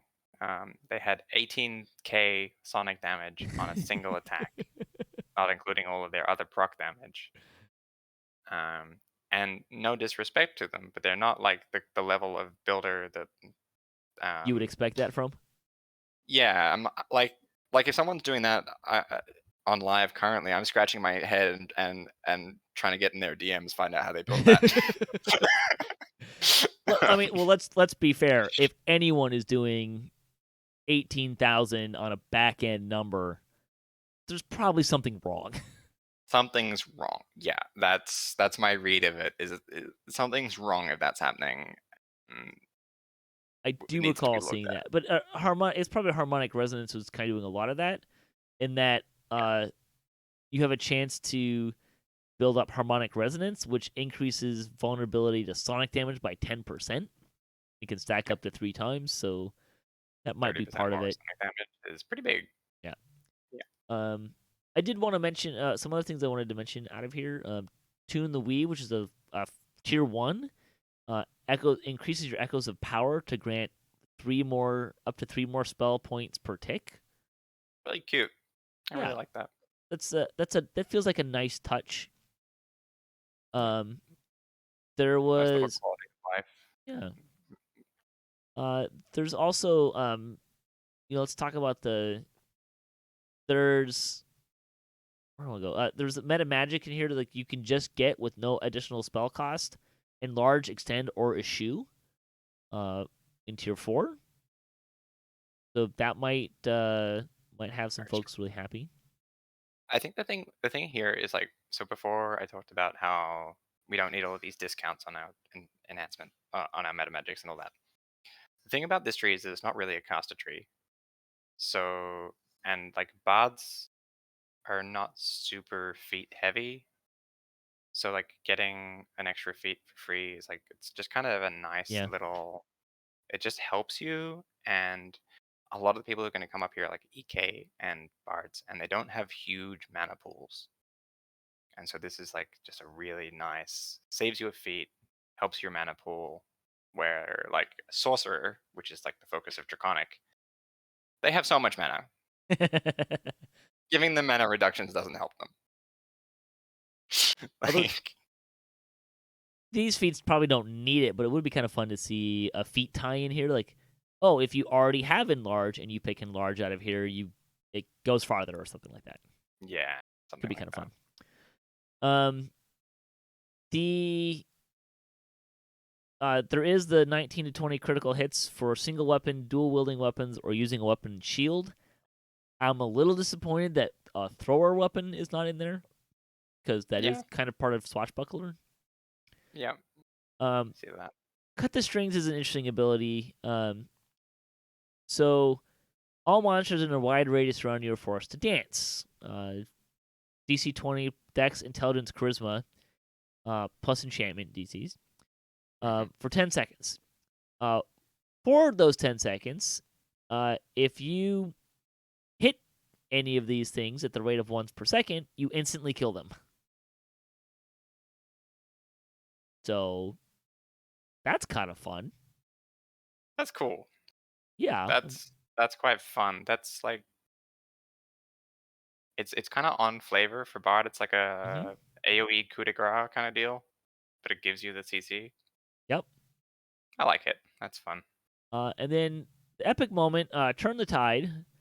The trumpets call the rally. For 20 seconds, you and your party gain full attack bonus, plus 10% weapon damage, plus 10% uncapped dodge, plus 100 universal spell power, and minus 40 to all spell point cost. Again, cooldown for 5 minutes. This is wild. I love this.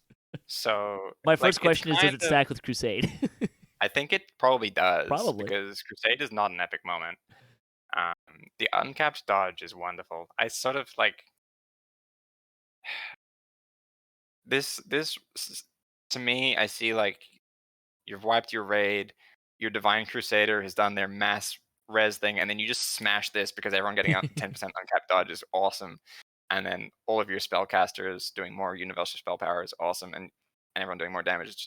Yep. It's just great. And maybe like your cleric, it has like nearly no spell points left, and they need to get some reses off or to get some heals off, and you're giving them the opportunity to do that before they need to like smash down pots.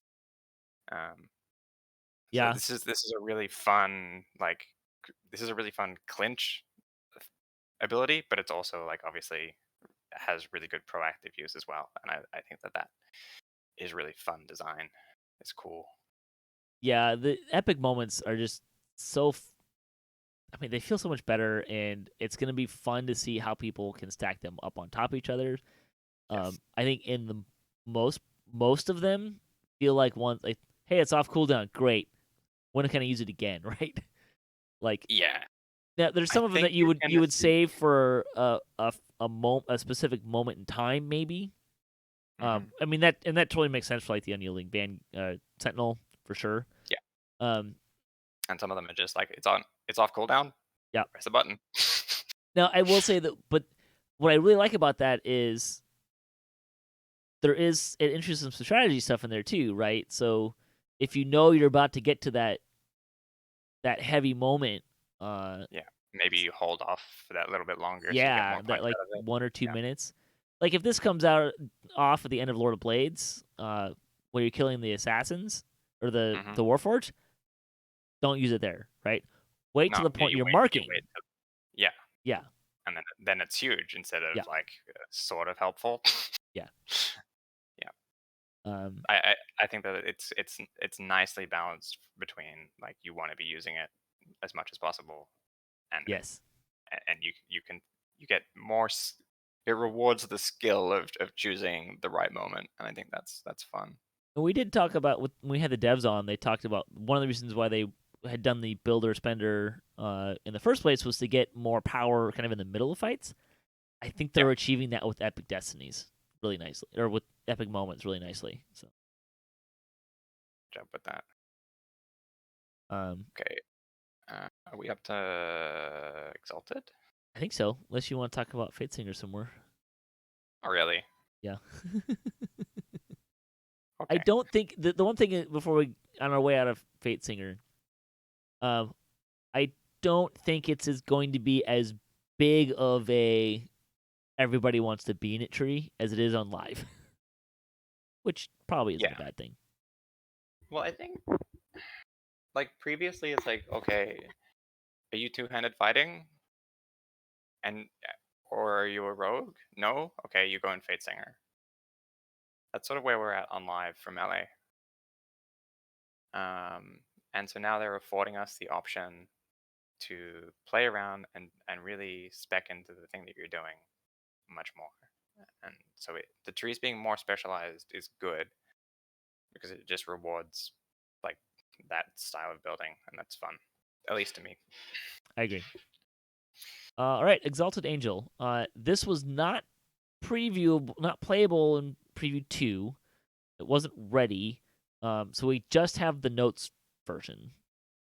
Yeah, amusingly, this is one that I spent quite a bit of time analyzing the notes for. We gave it a bit of extra time because it's notes, so we had to do a bunch of math instead of like putting points in the ability and going bloop button. um, and so we have a reasonable idea of how powerful some of the spell abilities in Exalted Angel are, and our math tells us that Exalted is incredibly strong for healing. So I have a question. I think they need like just hey, if someone out there from SSG is listening, I think it would be really helpful if they would add some parentheses to the per caster level stuff. Is it 1d6 plus 6 per caster level or 1d6 plus 6 per caster level? The default is that you get the whole weighted dice per caster level. Yes, but I think there was even well, you go to But town on this, and dot I'm gonna see if I look it up because I think I actually saw. Well, so dots work differently. So dots have the most heinous and awful scaling, where they're like 1d6 plus 1, and then the thing that scales is the plus 1. I don't think that these are working that way, but obviously we haven't been able to play test it.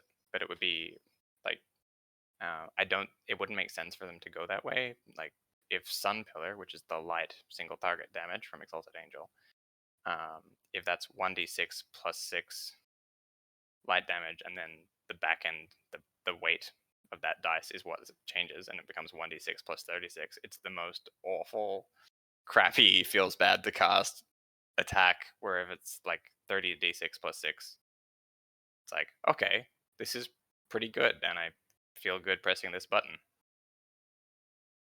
Um, the healing one is probably a little strong, where the damage one, because the healing one is scaled the same as the damage ones, but obviously like gets amplified by heal amp. Uh, so why I say that's really very strong is because it means a sorcerer can take this and heal a tank to full, basically. I don't know if I want that Yeah. to exist. Like on one hand, it's cool that people get to do stuff.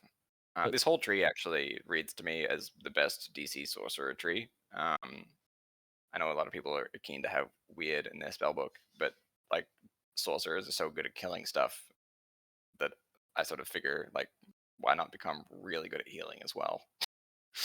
Because a lot of this stuff it happens passively. Like the mantle is a big heal everyone aura. it's a better cleric aura. Yes, sort of. It ticks slower,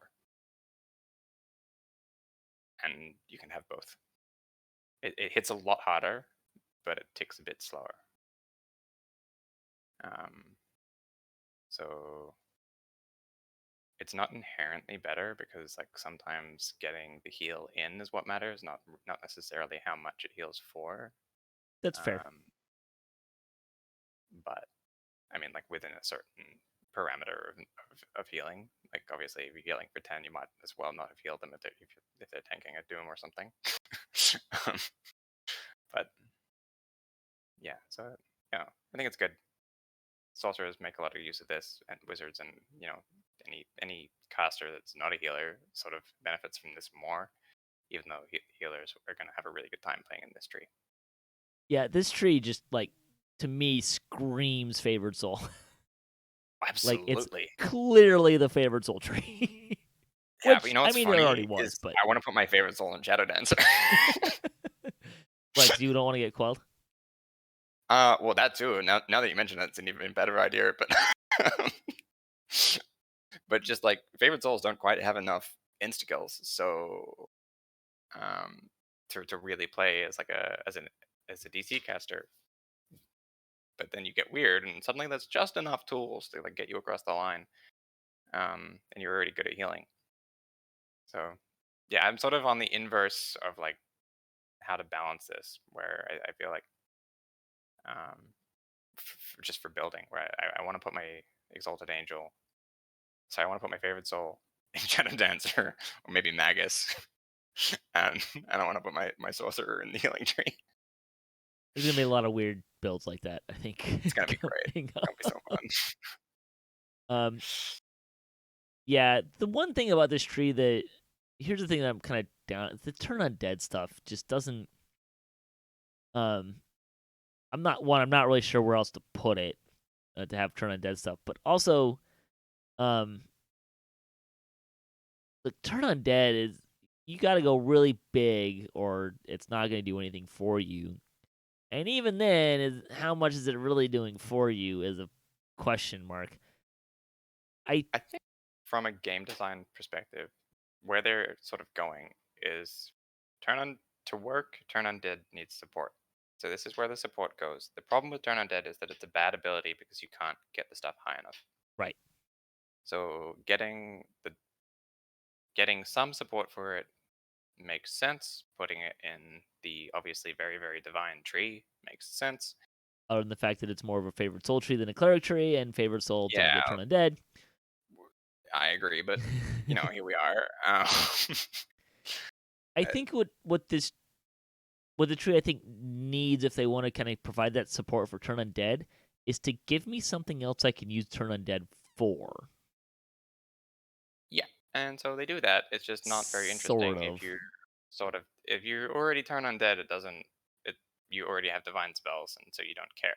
But it gives you restoration when you use turn. So my Sork gets an AOE restoration that I didn't have before. Hell Sure, yeah! that's true. My cleric doesn't care. Yeah. Yeah.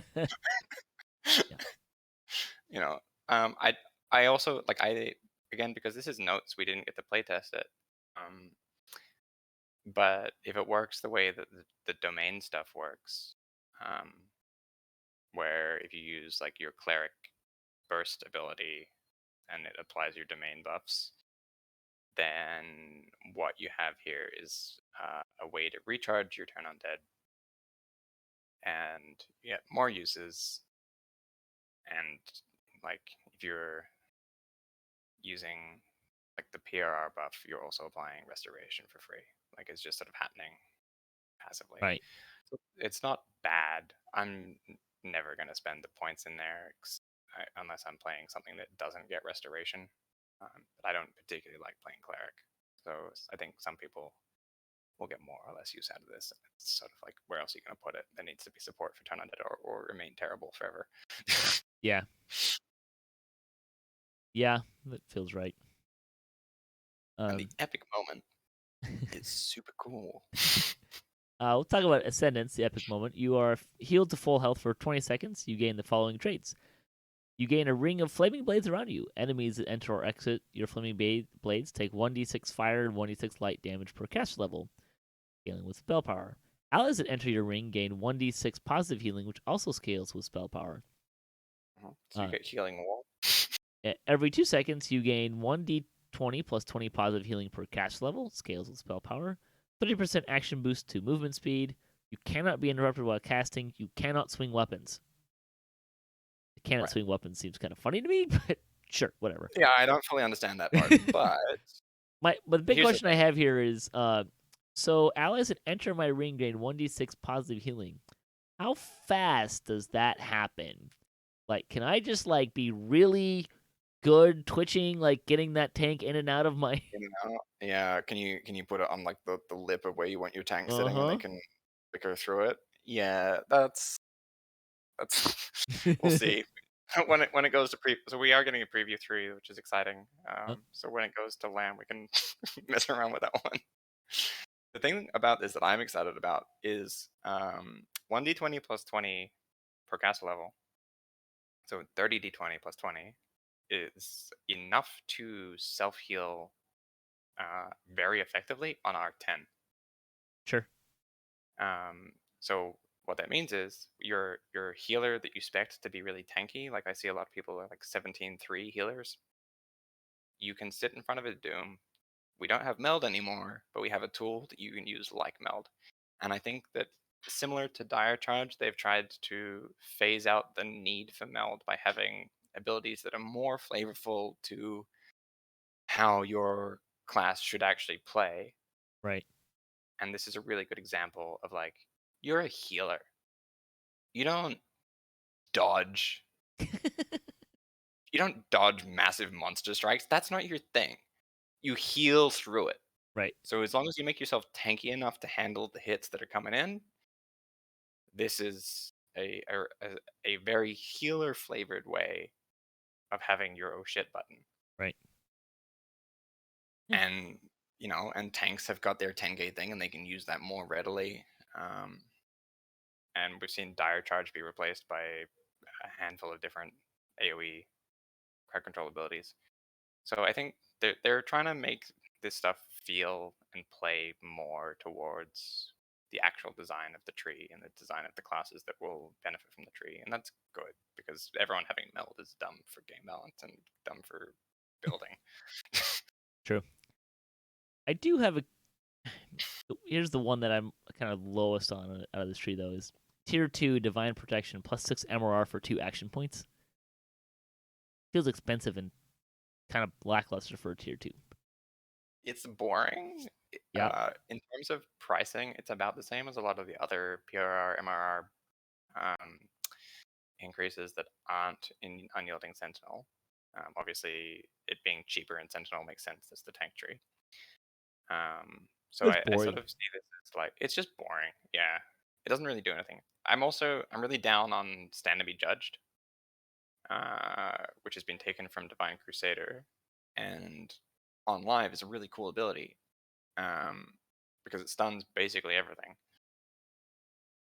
and they kind of ruined it.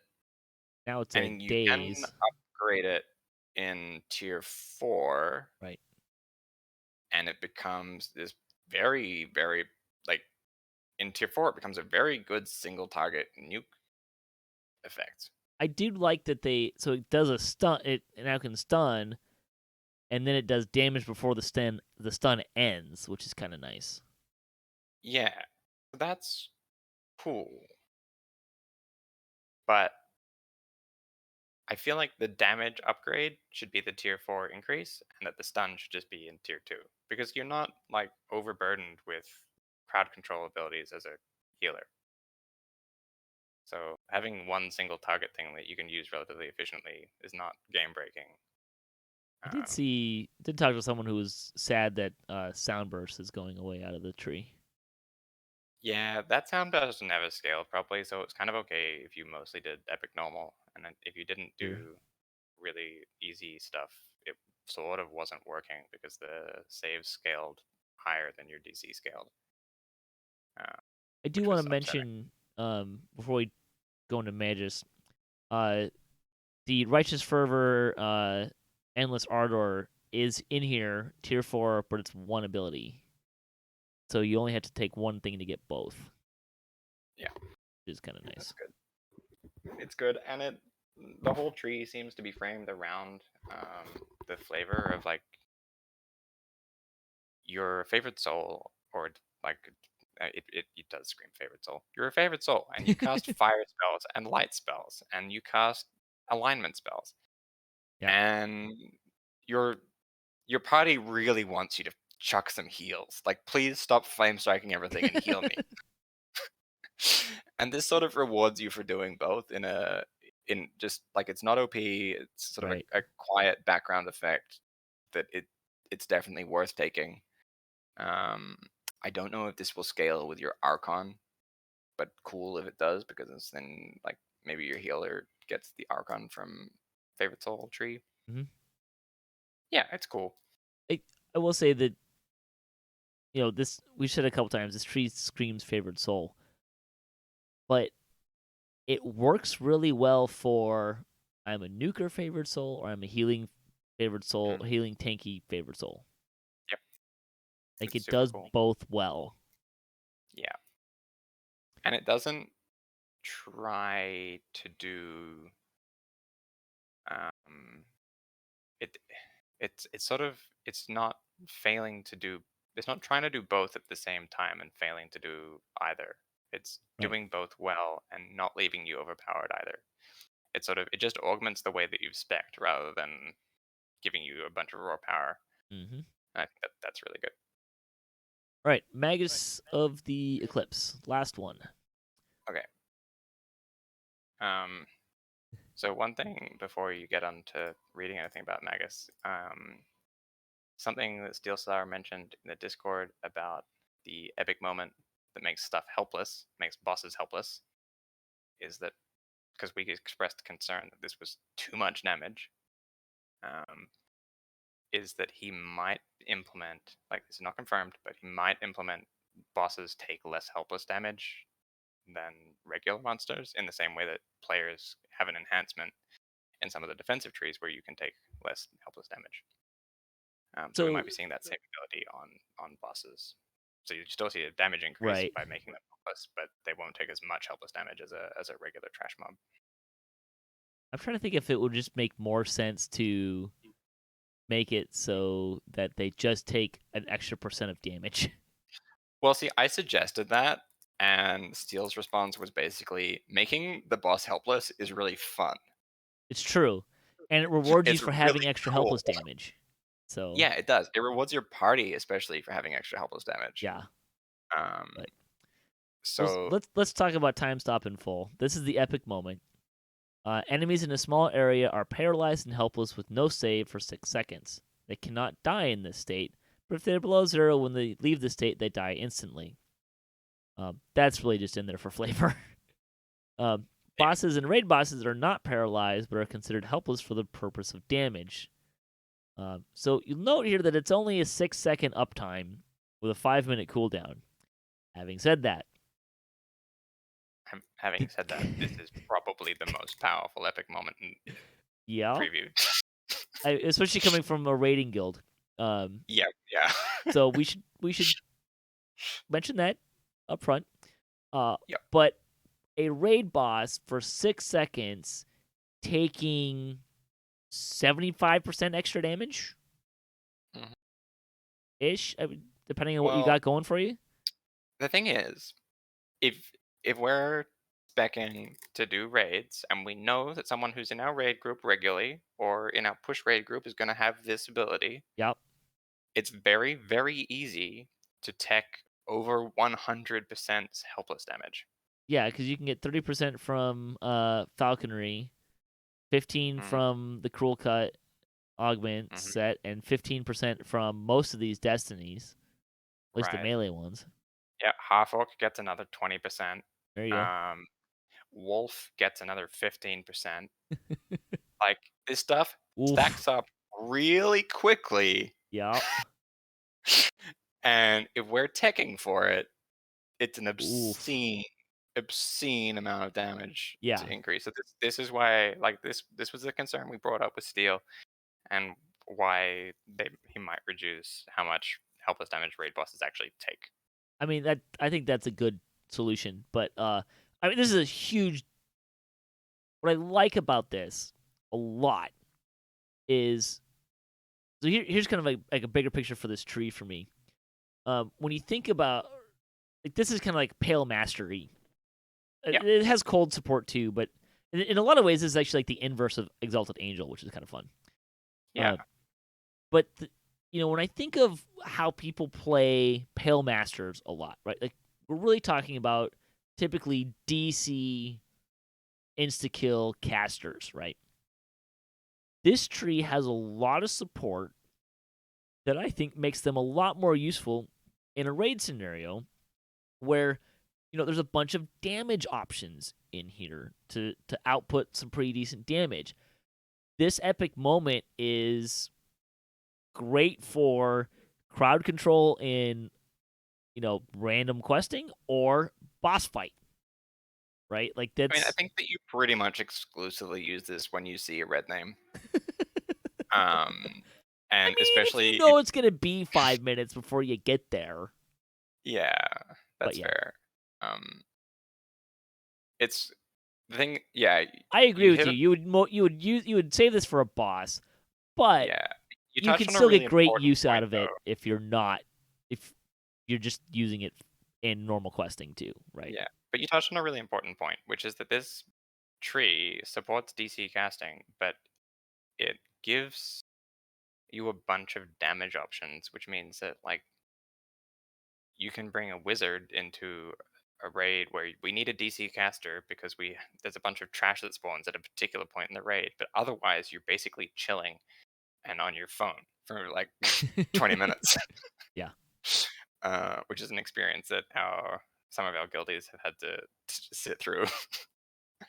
And you basically have something to do.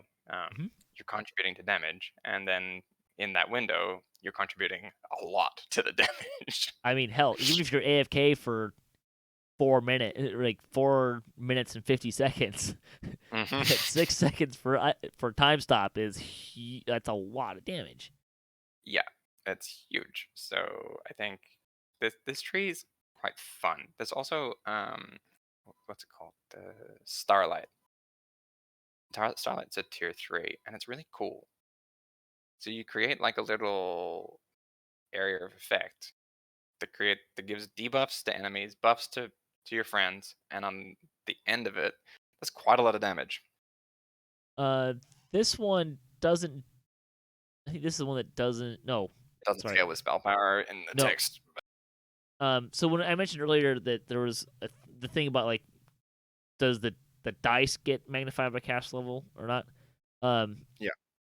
So there's dark light of the moon, cold light of the moon, cold or negative damage. Yeah. Is an AOE 3d6 damage plus 2 per caster level every 2 seconds for 10 seconds. That one apparently is 3d6 plus 2 per caster level. Yeah. Not 3d6 plus 2 per caster level. Yeah. So okay, so that's a lot less damage than I was reading it to be. Yeah, I might send some devs some direct messages just to say, can you put parentheses in some of this stuff, just so we Yeah. know what's being multiplied by caster level. Also, I want to draw your attention to one of the more fun cores, which is Null Magic Aura, Null Magic Aura is basically Spell Absorb as an AoE, and it lasts for 20 seconds. So everyone Yeah. around you is unaffected by harmful spells for 20 seconds, and that's on a 2-minute cooldown. Also a This nice thing in effect some raids. was in the Magister tree as a tier 6, and saw little to no use because of the nature of the Magister tree, which I've already complained about. May it not rest in peace. Yeah, absolutely. May it lie in torment. I'm glad it's gone. But this was one of the coolest abilities in the tree, and they've halved the cooldown from the live version, which is good because at 4 minutes it wasn't enough that you would use it, because it was sort of the tree's epic moment that no one used, because the cooldown was too long. But at 2 minutes, it's like this really cool little tech option. If things are going a little crazy, you can pop Null Magic Aura. Maybe you're doing the end of Subversion and all of the slads are popping up and they're hitting you with all their crap, and this will just help. Mhm. But it's got a lot of application. It's basically meld for magic, and it's great. And I'm glad to see it back in a more usable way. Yeah. So here's the last question I have about how this tree works. Because you have Null Magic Strike, well, in your mantle, attacks and offensive spells have a 15% chance to make it so the enemy can't cast spells. Does that work on bosses? I have to assume it doesn't work.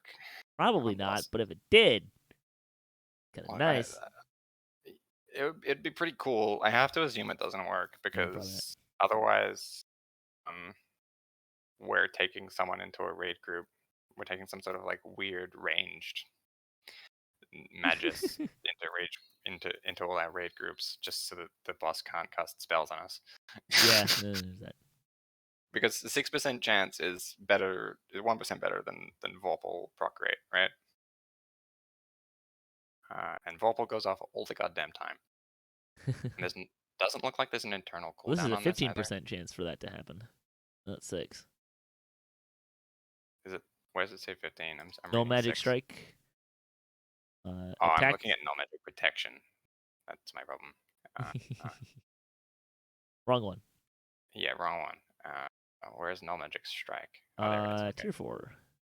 Right Yeah, below okay. So 3 times as good as Vorpal, it. and still no internal cooldown. Yeah. Uh, So, yeah, that's too strong if it works on bosses. It's pretty fine if it doesn't. yeah. All right, there you go. That's all the trees. That was a lot. Yeah, we've been doing this for over 3 hours. Yep. I don't know how much we'll leave in the edit, but All of it. 3 It'll hour just be long across pod. multiple Yeah. shows. Okay. You'll probably end up listening to kind of this little big idea a couple times down the road because I'll keep it in there. I don't want to wait 3 weeks for this to get out there too. But I think the thing that I've been noticing a lot from your and I's conversation tonight, VML, is we keep coming back to this. Like, here's this really fun thing. Yeah. Like, there's a lot of fun in here. Yeah. And I think, please let yourself give this a chance beyond this thing that I really love is gone, and now I'm mad and I don't want to try it. Yeah, please look at the trees in depth Don't and just see look, how you can try it. make something. Yeah, try it and see how fun some of this stuff is because some of it's so cool. Like I was giddy and laughing when I used the unyielding sentinel epic moment and I doubled in size. It was so funny. uh, so please give it a try. And if you still don't like it, that's totally cool. But I think, But make that opinion after you've tried it and given it a yeah, real chance. and I think like these changes, I think it's really important that you give it that shot because there is a lot of fun stuff in here. There's a lot of cool ways that we can build and not just a character, but a party. Like, The thing that really sticks out to me is you can do cool stuff with your party, yeah. and that's awesome. Like I can actually see a conversation happening like, okay, we've got 12 people in our raid and there's 12 epic who's taking which destiny epic moment? Like we want them all. We want all these things. We want all these funny debuffs, and we want all these cool Yeah. epic moments. Not just like all of the Rangers go tier 5 Shirati because it's the best one, Right. which will probably happen a bit, but Yeah. Uh so yeah. there you go.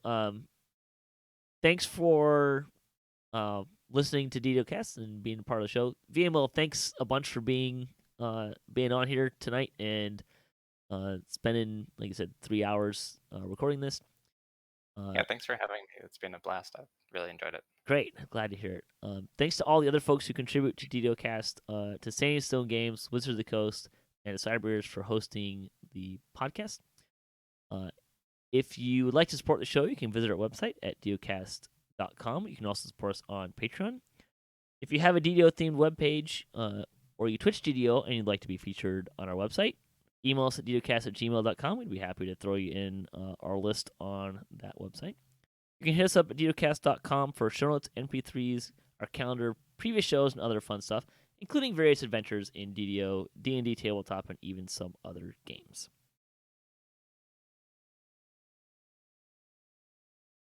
So until next time, may all your attack rolls be crits, all your chest level appropriate, have fun, and don't forget to gather for buffs.